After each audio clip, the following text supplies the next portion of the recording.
guys, welcome back. Today I'm going to be showing you guys how to make red rice, arroz rojo. You're going to be needing 1 cup of rice, 1 garlic, half of tomato sauce. You're going to be using 2 tablespoons of consome de pollo, and I'm going to be using 2 cups of water. So these are all the ingredients you're going to be needing, so go ahead and stay tuned, and I'm going to be showing you guys how. Alright guys, so in a pot you're going to add some oil, make sure it gets hot, and then you're going to add your garlic, and then as you can see, you're going to go ahead and add your rice. And then you're going to begin sauteing it. So here you want to keep just mixing it around so it starts getting a nice golden brown color. That's about the color you wanted. You want to keep mixing it. Make sure you do not leave it alone because since you do have it on high heat, it will burn. So just make sure you give it a good mixture. Okay, so now you're going to go ahead and add your half of the tomato sauce. So this is like a small can. You're just going to use half of it since we are only having 1 cup of rice. You just want to give it a quick mixture so it just gets everywhere.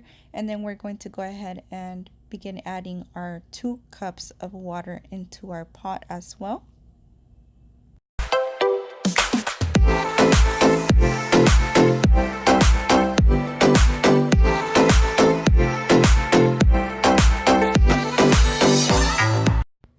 Okay, so next I'm going to be using consome de pollo, which is a chicken bouillon, and we're going to be adding 2 tablespoons in total.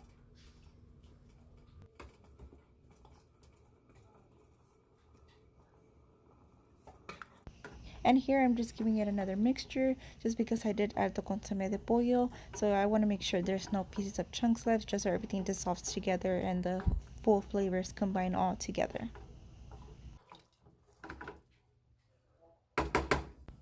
Okay, and here I'm just tasting the broth to see if I like it. For me, 2 tablespoons of consome de pollo is always my measurement, so I know it's good, but I just still like to give it just a taste to see if I like it.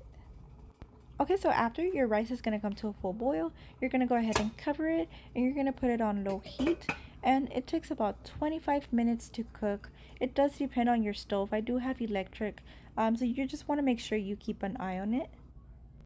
Okay, so after 25 minutes, I went ahead and turned off the stove, and my rice is done cooking, so I'm just giving it a mixture just to make sure it didn't get stuck. And as you guys could see, it is done cooking. It is nice and spongy, and it's ready to serve. And there you have it, guys. I hope you guys were able to understand this recipe. I know rice can be a little hard to understand. It takes practice, so go ahead and give it a try. So I promise you guys are gonna like it. Rice goes perfect with anything. Here I had made birria, so if you want to learn how to make my birria, there I do have another video on that as well. So if you like this video, go ahead and give it a like, and if you're new to my channel, go ahead and subscribe. Thank you. I'll see you guys on my next video. Bye.